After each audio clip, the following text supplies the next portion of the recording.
teman-teman, bertemu lagi dengan saya Endang Sesiorina dalam program acara Habar Fotografi. Teman-teman, mungkin ada teman-teman yang belum sempat nih menonton episode-episode sebelumnya. Nah, jangan khawatir, teman-teman bisa menonton pada channel YouTube kami, ya. Oke. Mungkin ada teman-teman yang membutuhkan jasa saya sebagai fotografi maupun videografi, boleh menghubungi saya nih. Ada Instagram saya juga dan juga bisa menghubungi saya melalui WA saya. Mungkin teman-teman yang perlu membutuhkan jasa fotografi, videografi maupun narasumber pada pelatihan-pelatihan, baik itu di kampus, perusahaan maupun komunitas-komunitas. Jadi jangan lupa hubungi saya ya. Teman-teman, pada episode ini kita akan membahas tentang lighting. Oke. Jadi kita belajar dulu nih apa itu lighting ya. Sebagai seorang fotografer nih, dalam fotografi itu kita harus tahu apa-apa saja yang dibutuhkan seorang fotografer. Nah, fotografi itu sendiri adalah melukis dengan cahaya. Jadi, kalau tidak tahu dengan cahaya, bagaimana mungkin kita bisa melukisnya menjadi sebuah foto? Nah, di dalam fotografi itu ada dua cahaya yang sumber dari cahaya itu ada dua. Yang pertama adalah natural light. Natural light itu apa? Natural light itu adalah cahaya matahari. Jadi kalau pada siang hari kita menemukan matahari ya, jadi cahayanya bisa kita gunakan untuk memoto. Sedangkan yang kedua adalah artificial light, yaitu cahaya yang dibuat oleh manusia. Ada banyak sekali cahaya yang dibuat oleh manusia. Contohnya apa? Yang pertama adalah lilin. Tapi cahayanya pasti tidak banyak ya. Tapi kalau lilinnya banyak ya jadi banyak juga cahayanya. Terus yang kedua adalah bola lampu gitu ya. Bohlam dan juga lampu neon. Nah, ada dua itu tadi yang harus kita kenali. Yang pertama tadi matahari sebagai natural light atau cahaya alami. Terus yang kedua adalah lampu-lampu yang dibuat oleh manusia. Terus bagaimana penggunaan dari kedua cahaya tersebut? Tadi kita sudah membicarakan ada dua sumber cahaya yang bisa kita pakai untuk menghasilkan sebuah foto maupun video di dalam fotografi, yaitu natural light alami dan yang kedua adalah artificial light atau buatan. Lalu sedangkan untuk apa sih kita memerlukan cahaya ini dan bagaimana sih peranannya gitu di dalam sebuah foto? Tentu saja foto itu berperan penting ya di dalam sebuah tentu saja cahaya itu sangat penting peranannya di dalam sebuah foto. Yang pertama, cahaya itu bisa menciptakan mood. Nah, apabila kita menginginkan sebuah mood yang berbeda di dalam sebuah dalam foto, kita harus bisa meletakkan cahayanya atau menggunakan cahaya yang seperti apa. Jadi kalau kita misalnya ingin memunculkan moodnya adalah mood yang ceria atau mood yang romantis atau mungkin mood yang horor, semua itu tergantung dari bagaimana kita menggunakan cahaya itu tadi. Jadi teman-teman jangan sampai salah ya menggunakannya. Kita harus tahu dulu nih karakter apa yang mau kita munculkan di dalam foto tersebut ya. Apabila kita ingin foto tersebut terlihat moodnya lebih ceria, berarti cahayanya harus banyak ya kan. Tapi kalau kita ingin karakter dari mood orang tersebut terlihat horor atau seram, berarti kita harus menggunakan cahaya yang sedikit tetapi kuat ya, karena akan memunculkan karakter dari kehororan foto tersebut atau videonya. Lalu yang kedua, peranan dari cahaya itu sendiri yaitu menginformasikan bagaimana kedalaman dalam ruangan foto tersebut, atau di dalam sebuah frame-nya itu akan terlihat kedalamannya, atau dalam istilah fotografi depth of field namanya. Peletakan dari cahaya atau datangnya arah cahaya nanti akan menunjukkan kedalaman dari sebuah foto tersebut. Bagaimana letaknya, bagaimana cahaya itu keras maupun softnya. Yang ketiga, dari cahaya itu memberikan highlight. Nah, highlight ini terutama misalnya kita memotong sebuah produk. Kadang-kadang kita memerlukan highlight pada sisi tertentu dari produk tersebut. Itu adalah peranan-peranan di dalam sebuah cahaya, di dalam sebuah foto ya. Peranan cahaya itu di dalam sebuah foto yang kita hasilkan. Ingat ya, jangan sampai salah menggunakan cahaya untuk memunculkan dari sebuah karakter. Jadi kita harus tentukan dulu nih, konsepnya seperti apa ya.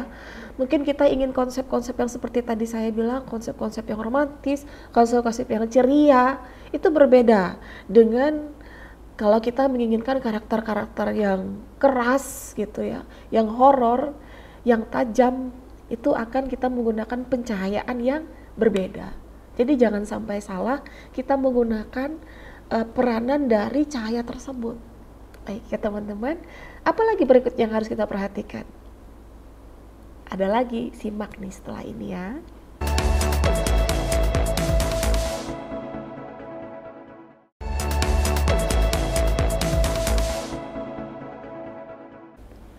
Nah teman-teman, sekarang apa aja nih yang harus kita pelajari dari cahaya tersebut? Kenali betul-betul karakter dari pencahayaan yang kita gunakan ya, jangan sampai salah.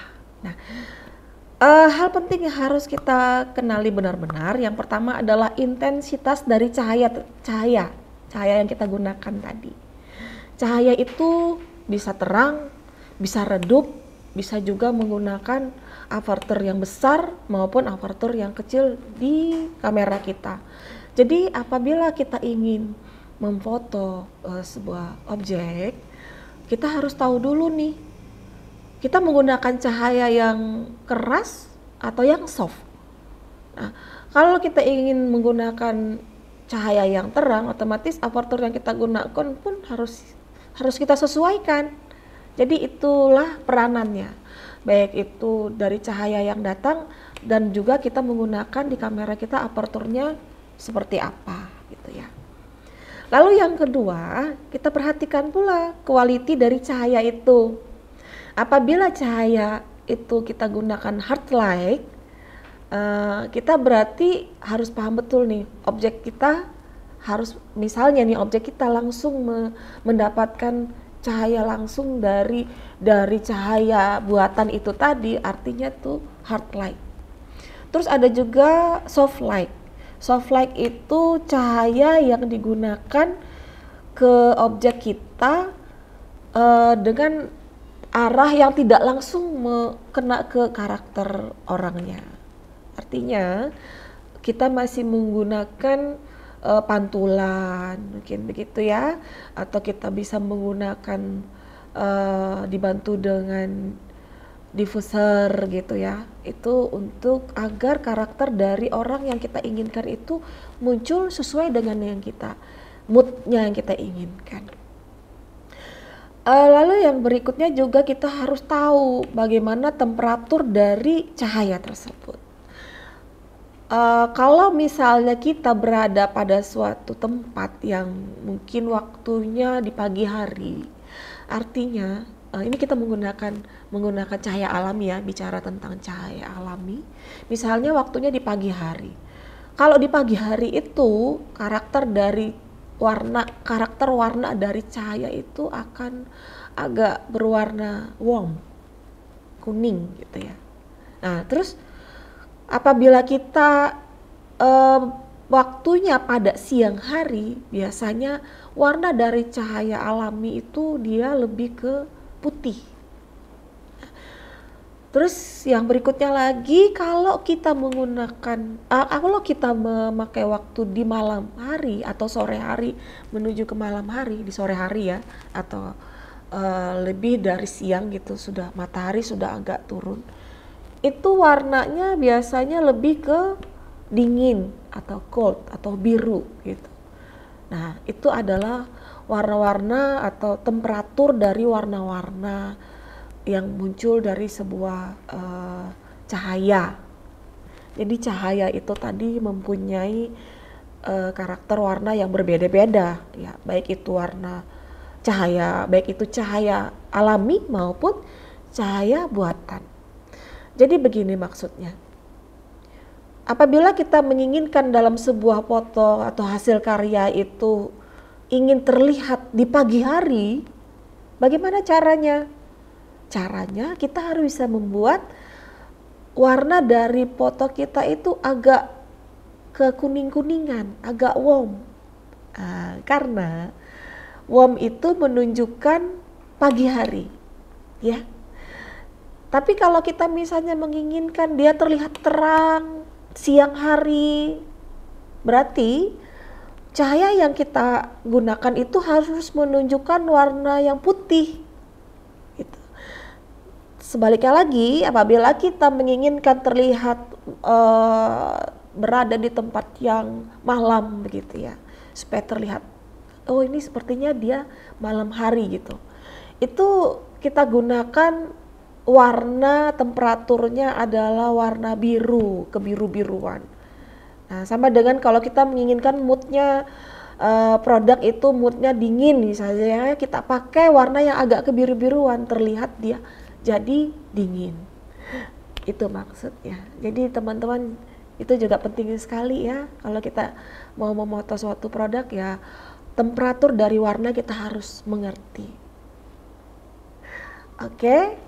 Yang berikutnya lagi adalah arah dari cahaya itu sendiri. Baik itu arahnya nih harus kita perhatikan.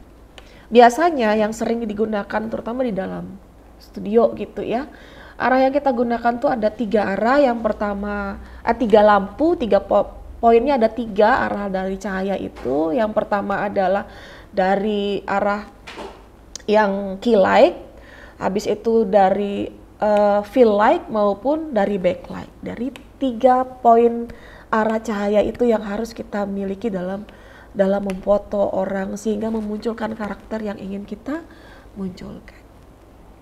Nah, teman-teman, itu tadi dasar-dasar dari lighting ya, yang harus teman-teman benar-benar pahami agar hasil dari foto kita sesuai dengan yang kita inginkan, baik itu moodnya, karakternya maupun apa yang ingin kita munculkan dari sebuah foto tersebut agar tertangkap maknanya.